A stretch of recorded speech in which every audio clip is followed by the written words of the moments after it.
नमस्कार दोस्तों, मैं सोनू शर्मा। आज का वीडियो रावण और लक्ष्मण संवाद के ऊपर है। रावण जब मृत्यु शैया पर था तब भगवान राम ने लक्ष्मण को आदेश दिया कि वो रावण के अंतिम समय में उनसे जीवन के सबसे अहम ज्ञान को प्राप्त करें, वो ज्ञान जो रावण के अलावा ब्रह्मांड में कोई दे ही नहीं सकता था। भगवान राम के आदेश पर लक्ष्मण मरणासन अवस्था में पड़े रावण के पास जाकर खड़े हो गए। हे लंकाधिराज रावण, मुझे आपके पास श्री राम ने कुछ सीखने के लिए भेजा है। राजन, मुझे ज्ञान दें। ये बात सुनते ही रावण ने अपनी गर्दन दूसरी ओर कर दी। अब लक्ष्मण वापस लौटते हैं और राम को कहते हैं, कोई फायदा नहीं भैया, वो मेरी बात ही नहीं सुनता, उसका अहंकार तो अभी तक नहीं गया। राम ने पूछा, तुमने उनसे इज्जत से बात तो की थी ना? लक्ष्मण बोले, हाँ भैया, मैंने वैसा ही किया है। राम ने फिर पूछा, जब तुम उनसे बात कर रहे थे तो खड़े कहां थे? लक्ष्मण बोले, उसके बगल में खड़ा था, बिल्कुल सिर के पास, ताकि वो मेरी बात ठीक से सुन सकें। राम बोले, यही तो भूल हुई लक्ष्मण, तुम्हें उनके पैरों के पास खड़ा होना चाहिए था, वैसे ही जैसे एक शिष्य गुरु के पास खड़ा होता है।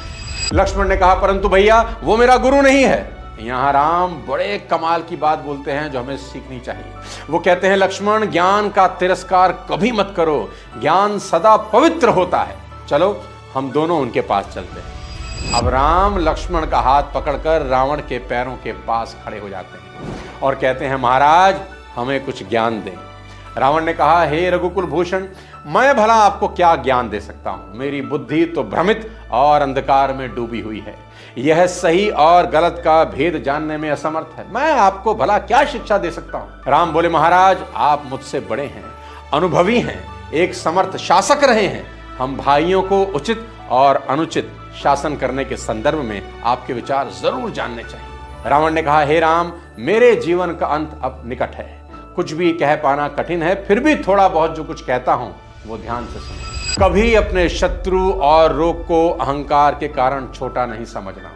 मैंने अपने शत्रु को तुच्छ समझा कि ये नर और वानर मेरा क्या बिगाड़ लेंगे। मैं विश्व विजेता हूं, मैं इन्हें मच्छर की तरह मसल दूंगा, और देखो आज मैं धूल में पड़ा हूं।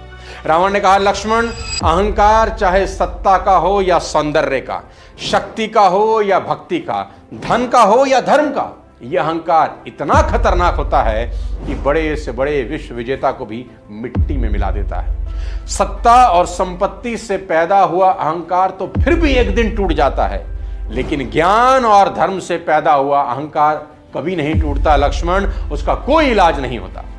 अब रावण श्री राम की ओर देखकर बोला, मुझे अपने ज्ञान का अहंकार था और तुम्हें अपने अहंकार का ज्ञान। रावण लक्ष्मण की तरफ देखकर बोला, हे लक्ष्मण, ये भी याद रखना कि विद्वान और विद्यावान एक जैसे नहीं होते। विद्वान अपनी विद्वता के घमंड में अपने दोस्तों को भी दुश्मन बना लेता है। जब उसको अपनी विद्या का घमंड हो जाता है तो उसके दोस्त भी उसके दुश्मन हो जाते हैं, लेकिन विद्यावान पुरुष अपनी विनम्रता से अपने दुश्मनों को भी दोस्त बना लेता है। और गौर करना लक्ष्मण, संसार दोनों के सामने हाथ जोड़ता है, लेकिन विद्वान के सामने ये भय के कारण हाथ जोड़ता है और विद्वावान के सामने ये भाव के कारण हाथ जोड़ता है। लक्ष्मण, अब मेरी दूसरी सीख सुनो। इंसान की यह आदत होती है कि वो सत्कर्मों को यानी अच्छे कामों को सदा कल पर टालता रहता है कि कल करूंगा, और देखो बुरे काम तुरंत कर लेता है। मेरी यही सीख याद रखना कि अगर तुम्हें कोई अच्छा काम करना हो तो देरी ना करना, उस काम को तुरंत करना, नहीं तो बाद में उसे पूरा करने में बहुत कठिनाई होती है और बाद में वो काम होता ही नहीं।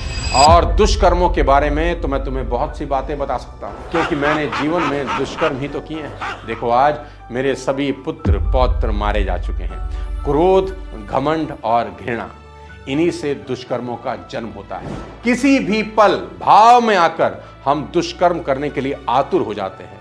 जब शूर्पणखा रोती चिल्लाती बिलखती मेरे पास आई तो सबसे पहले मेरे मन में क्या विचार आया जानते हैं? यही विचार उठा कि सीता का हरण करके इस अपमान का बदला लूंगा। मैंने खुद को थोड़ा भी नहीं रोका, तनिक भी नहीं सोचा, बल्कि जितनी जल्दी हो सका इस काम को पूरा कर डाला। लक्ष्मण, दुष्कर्मों की यह प्रवृत्ति होती है कि वो चिल्ला चिल्लाकर अपने पूरा होने की मांग करते हैं, लेकिन बुद्धिमान इंसान वही होता है जो क्रोध, घृणा और घमंड के कारण कोई काम नहीं करता। और दूसरी ओर मैंने काल को बांध रखा था, क्या सोचता था? कल मार दूंगा, कल मार दूंगा। जो काम मेरे लिए सबसे ज्यादा जरूरी था मैं उसे कल पर टालता रहा और देखो आज मेरा अंत हो रहा है। और आखिरी में फिर रावण ने एक अमर वाक्य कहा, लक्ष्मण शुभ काम को करने में कभी देर मत करना और अशुभ काम को जितना टाल सको टाल देना। हे लक्ष्मण, अब मेरी आखिरी लेकिन बेहद उपयोगी सीख सुने। मित्रता भले ही अपने बराबर वालों से करना या अपने से नीचे वालों से भी कर लेना, लेकिन शत्रुता हमेशा अपने से बड़े से करना, क्योंकि यह संसार हमारे व्यक्तित्व का आकलन हमारे दोस्तों से नहीं हमारे शत्रुओं को देखकर करता है। जितना बड़ा हमारा शत्रु होता है उतनी ही बड़ी ख्याति को हम प्राप्त होते हैं। देखो लक्ष्मण, राम से जुड़कर जो लोगों को नहीं मिला, मुझे वो सब राम से शत्रुता करके मिल गया। राम से शत्रुता करके रावण आज अमर हो गया। देखो कुछ लोग जुड़ने के बाद जीवन भर लड़ते रहते हैं और कुछ लोग लड़ने के पश्चात जन्म जन्मांतर तक आपस में जुड़ जाते हैं। और याद रखना लक्ष्मण, हमारा शत्रु हमें गिराने नहीं आता, वो हमें जगाने आता है। वो हमें असुरक्षित करता है ताकि हम मजबूत बन सकें। वो हमें चुनौती देता है ताकि हम सतर्क बने। वो हमें चैन से सोने नहीं देता ताकि हम आगे बढ़ें। इसलिए शत्रु को अपमान का नहीं सम्मान का पात्र समझना। शत्रु तिरस्कार का नहीं नमस्कार का पात्र होता है।